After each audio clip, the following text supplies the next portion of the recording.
ഇന്ന് നമുക്കൊരു ചക്കപ്പുഴുക്കും തേങ്ങ വറുത്തരച്ചൊരു കോഴിക്കറി ഉണ്ടാക്കിയാലോ. ഇതെല്ലാവർക്കും അറിയുന്നതാണ്, എന്നാലും ചെയ്ത് നോക്കിയിട്ടില്ലാത്തവർ ഒരു തവണയെങ്കിലും ഒന്ന് ചെയ്ത് നോക്കണേ. ആദ്യം നമുക്ക് കോഴിക്കറി ഉണ്ടാക്കാം. അതിനായിട്ട് 1 കിലോ കോഴിയിൽ മഞ്ഞൾപ്പൊടിയും ഗരം മസാലയും കുരുമുളക് പൊടിയും ഉപ്പും ചേർത്ത് നന്നായിട്ട് ഇളക്കി 10 മിനിറ്റ് റെസ്റ്റ് ചെയ്യാൻ വെച്ച്.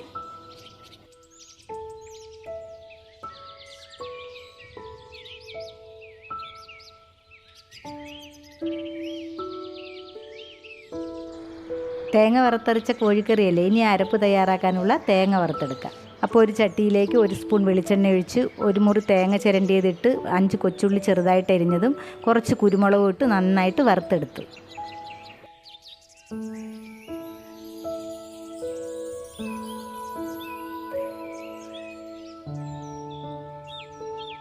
അപ്പോൾ തേങ്ങ ഒരു പരുവാകുമ്പം ഇറക്കി വെച്ച് ചൂടാറുമ്പോൾ നന്നായിട്ട് അരച്ചെടുക്കണം.